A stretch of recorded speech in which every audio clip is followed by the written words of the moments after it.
Part 10. Nagustuhan mo ba yung date natin, babe? Nakangiting tanong ko kay Rebecca dahil nag-leave ako sa opisina ng 2 days kaya naman nakalabas kami ng 2 araw. Nagpunta kami ng province para tumingin ng mga tanim, dahil iyon ang gustong-gusto mapuntahan ni Rebecca kaya naman pumunta kami sa isang probinsya, dun din kami nagstay ng 2 araw. Oo naman babe, salamat kasi tinupad mo yung pangako mo sakin, nakangiting tura ni Rebecca sa akin, kaya naman napangiti ako, naramdaman kong niyakap niya ako habang nagmamaneho ako. Pabalik na kasi kami sa syudad kaya naman nang maisip kong huminto muna kami sa isang restaurant para makakain na kami, dahil puro prutas lang naman ang pinabaon sa amin ng 2 matanda, na nag-tour sa amin sa farm na pinuntahan namin. Kumain muna tayo sa restaurant babe para naman makakain ka na, isa pa di rin ako makakauwi sa mansyon ngayon, dahil kailangan ko dumaan sa opisina ko, dahil baka marami na naman akong kailangan asikasuhin na papeles, seryosong sabi ko sa kanya, nakita ko namang napangiti lang siya sa akin. Sure babe, baka dumiretso na lang din ako sa bahay ng manager ko, kailangan ko pa kasi siyang kausapin kung kailan ang next photoshoot ko. Okay sure, sabi ko na lang saka kami huminto sa parking lot saka ko siya alayang lumabas ng sasakyan. Nang makalabas na si Rebecca ng tuluyan sa Tesla ay kumapit siya sa braso ko, bago kami naglakad. Habang naglalakad kami ay nakikita kong panay din ang tingin sa amin ng mga tao, ang iba pa ay nakikilala kami dahil si Rebecca ay sikat na modelo habang sikat naman, ako dahil sa lawak pati laki ng kumpanya ko.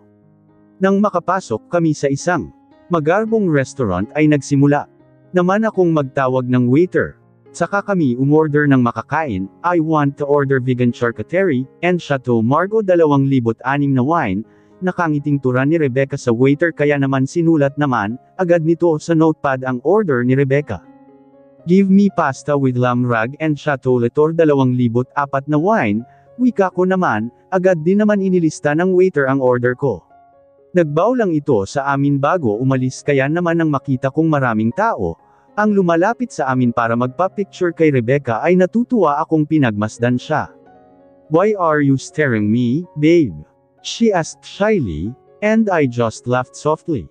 I still can't believe that you're my fiancé now, dati hinihiling ko lang na sana mapa-oo kita, kapag nag-propose ako sa'yo but now it became a reality for us. Nakangiting turan ko, nakita ko namang napangiti siya, saka hinawakan ang kamay ko kaya naman nang kunin ko, ang kamay niya agad kong hinalikan ang likuran ng palad niya. I love you, babe, nakangiting turan ni Rebecca sa akin. I love you more, babe, more than my life. Nakita ko namang nag-blush siya nang sabihin ko yun kaya naman napangisi ako, sa loob ng 30 minutes na paghihintay namin ay naiserve din naman agad ang pagkain namin kaya naman agad na kaming kumain. Habang kumakain kami, tahimik lang kaming pareho kaya naman nagsimula na akong magtanong. Kamusta naman pala ang trabaho mo babe, hindi ka naman ba nahihirapan? Tanong ko, nakita ko, namang uminom muna siya ng wine, sa wine glass saka bumuling sa akin. Maayos naman ang trabaho ko babe, hindi naman ako masyadong nahihirapan, isa pa ang tagal ko na rin namang nagmamodel kaya basic na lang sa akin ang trabaho ko. Nakangiting turan niya kaya naman napatango ako, saka naghiwa ng pagkain sa plato ko saka ako sumubo. Sa susunod kapag hindi na ko masyadong busy sasamahan kita sa mga out of country mo, para naman makita ko kung paano ka magtrabaho ulit.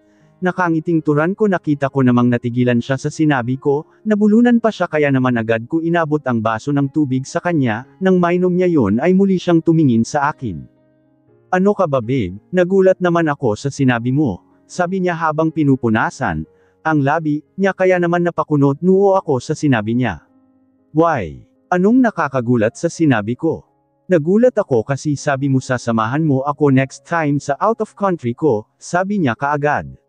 Ano namang nakakagulat dun? Diba sinasamahan naman kita dati sa mga out of country photoshoot mo? Oo nga, kaso iba na kasi. Ngayon, saka baka magkagulo lang ang mga reporters pag nakita kanila sa ibang bansa, sikat ka pa naman sa kahit anong bansa, sabi niya kaya naman natigilan ako. Para kasing iniiwasan ni Rebecca ang topic na to tungkol sa pagsama ko sa kanya sa out of country niya.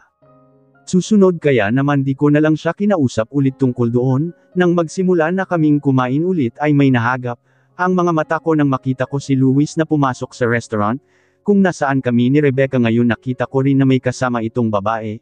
Nakahawak pa si Louis sa bewang ng babae habang nakalingkis naman, ang mga kamay ng babae sa braso niya kaya naman nang makita kong naupo sila malapit sa table namin, biglang nagbago ang timpla ng mood ko. Babe, what's wrong? Agad na tanong ni Rebecca nang makita niyang bigla akong nawala sa mood kaya. Naman nanatili akong nakatingin sa likuran ni Rebecca. Nothing. Matapos ko sabihin iyon kay Rebecca ay nakita kong umorder ng pagkain. Ang dalawa matapos nun ay nakita kong nag-uusap pa sila mas nagulat ako sa sumunod na ginawa ni Louis. Dahil nakaharap sa akin si Louis ay nakikita ko, ang mukha niya kitang-kita ko kung paano niya hinalikan ang babae na nakatalikod sa akin.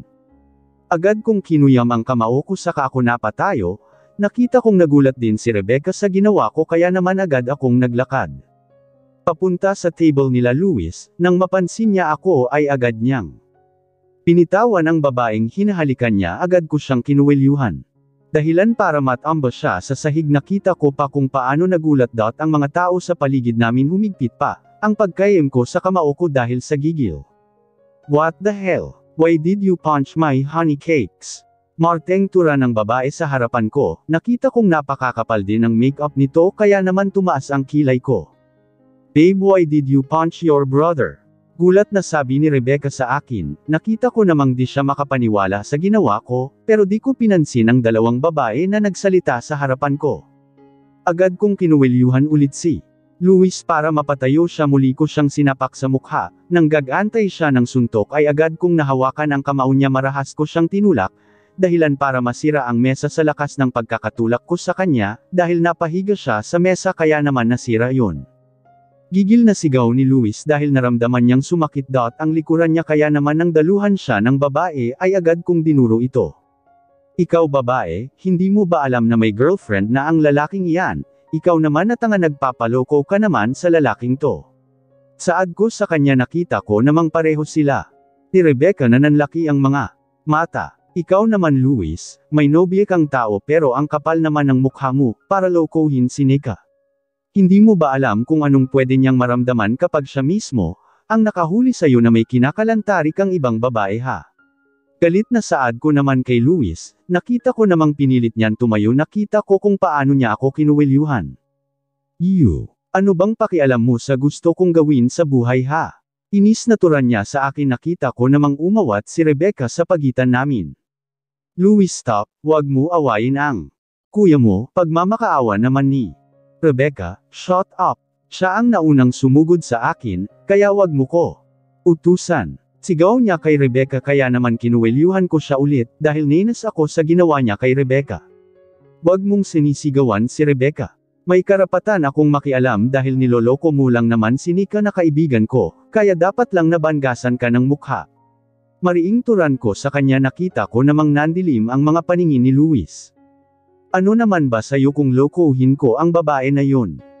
Kasalanan niya kung ba't ako naghahanap ng ibang babae, dahil ayaw niyang magpagalaw sa'kin, kaya kung ayaw niyang matikman ko siya, edi titikim na lang ako ng iba madali lang naman yun eh. Sabi niya sa akin kaya naman sa gigil ko, muli ko siyang nasapak amuli na naman siyang napaupo sa sahig, narinig ko pa ang pagmumura niya ng paulit-ulit. Hiwalayan mo si Nika kung di mo kayang tiisin niyang libog mong PI ka. Hindi niya deserve na maging girlfriend mo, dapat siguro marehab ka ulit, dahil mas matino pa yata mag-isip ang mga baliw sa'yo. Mariing sabi ko sa kanya, sinipa ko naman ang upuan sa kanya kaya naman ang matamba iyon sa kanya, narinig ko pa siyang napahiyaw nakita ko pang umiiyak na inaway siya ng babae, bago siya nito iniwan kaya naman nang umalis na kami ni Rebecca sa harapan niya ay nag-abot lang ako ng blank check sa waiter. Tell your manager that I'm paying for the damage. Siya na ang baalang maglagay kung magkano ang nakonsumo ko, seryosong sabi ko nagbaw lang ang waiter sa amin nang makaalis na kami sa restaurant, nakita ko naman na nag-aalala si Rebecca na tumingin sakin. Di mo naman kailangan sirain ang image mo nang dahil sa kapatid mo, mahinang sabi niya, napabuling naman ako sa kanya nang makasakay na kami sa loob ng Tesla. I'm not doing that for him, I'm doing that for Nika, seryosong sabi ko. Saka ini-start ang engine ng sasakyan nakita ko namang napahinga siya ng malalim. Kahit na, hinayaan mo na lang. Sana si Louis ang babae na kasama niya kanina hinayaan mong si Nika. na lang ang kamausap sa kapatid mo, sabi naman ni Rebecca. Hayaan ko si Nika na kumausap kay Luis. Wala akong tiwala na magiging matino kausap ang kapatid ko kapag si Nika. Ang gumawa nun para sa kanya, ginawa ko lang ang dapat kaibigan ko si Nika, kaya ipinagtanggol ko siya dahil kung ikaw man ang napunta sa kalagayan ni Nika, ganun din ang gagawin ko. Isa pa hindi dapat sinasaktan, ang mga babae simula nang makilala kita nagsisi na ako na nagpaiyak ako ng mga babae noon, kaya dapat lang na ganun din ang marealize ni Luis dapat lang na marealize niya ang pagkakamali niya, seryosong sabi ko di na nakapagsalita pa si Rebecca. Inis na yuzel ko sa kasinipa ang pintuan ng condo unit ko dahil sa inis. Ramdam na ramdam ko pa rin ang sakit ng katawan ko dahil sa ginawa ni Nathan, gusto kong pagbayaran niya lahat ng ginawa niyang to sa akin. Nang tinangka kong pumunta sa mansyon kanina ay pinagbabawalan na ako ng guard na makapasok sa loob ng mansyon, mas nakakainis pa ay tinapon nila ang mga kagamitan ko sa labas ng mansyon, kaya naman mas nag-igting ang galit ko sa lalaki na yun. Dahil si Nika naman ang dahilan kung bakit ako nabugbog ng magaling kong kapatid, agad ko siyang tinawagan kanina na pumunta sa address ko ngayon, dahil gusto ko siyang makausap dahil hindi pa naman kami naghihiwalay, gusto ko pa rin na manatili bilang nobyo niya. Naiinis lang ako sa kanya dahil hindi ko matanggap na girlfriend ko na si Nika, pero parang may tinatago siya sa akin kaya ayaw niya akong pagbigyan sa gusto ko, nasasaktan ako dahil kahit girlfriend ko na siya ay pakiramdam ko ay hindi pa rin siya, tuluyang nagiging akin. Dahil sa tuwing binabanggit ni Nathan ang pangalan niya ay parang gusto kong patayin ulit si Nathan, dahil alam ko na kahit di nila sabihin ay may nililihim sila sa akin or worst baka naman, palihim nila kaming niloloko ni Rebecca kaya naman ganon na lang sila ka-close na dalawa. Kumuha ako ng beer sa ref saka ko iyon binuksan saka ko nilagok. Ang beer sa bote nang makita ko ang pagbukas ng pintuan ng condo unit ko ay nakita ko si Nika na nag-aalalang napatingin sa akin. Anong nangyari sa iyo Luis? Bakit ganyan ang itsura mo? Nag-aalalang tanong niya at saka lumapit sa akin. Naramdaman ko ang pagkirot ng puso ko nang makita ko kung gaano siya nag-aalala sa akin. I hate this feeling dahil dito kaya ako nagiging mahina pagdating sa mga taong mahal ko. Ang nakakainis sa sarili ko ay kahit gusto kong ipakita na mahal ko sila ay di ko magawa, lalo na kung wala akong kasiguraduhan na mahal din nila ako. Naramdaman kong tumabi siya sa akin sa sahig kung saan ako nakaupo ngayon, nang umupo siya sa tabi ko ay may hawak na siyang cotton buds pati betadine, kaya naman napapalayo ako sa kanya pag ipapahid niya ang cotton bud sa mukha kong may sugat. Ano bang nangyari bakit nagkaganito ang mukha mo? Bakas sa boses niya ang pag-aalala kaya naman, naramdaman ko ang pangangilad ng luha ko, dahil nagugilty ako na nagawa kong magloko kay Nika nang di niya alam, naiinis ako sa sarili ko dahil di ko maiwasan na di siya saktan sa tuwing tinatanggihan niya ako. Mahal na mahal ko ang babaeng to ang sakit lang sa akin kapag nakikita ko na natatakot siya sa akin, tuwing hahawakan ko siya na para bang hindi niya ako kayang pagkatiwalaan. Hindi ako umimik umiwas lang ako ng tingin sa kanya muli akong uminom ng beer sa bote, saka ko nakita na malungkot na nakatingin sa akin si Nika.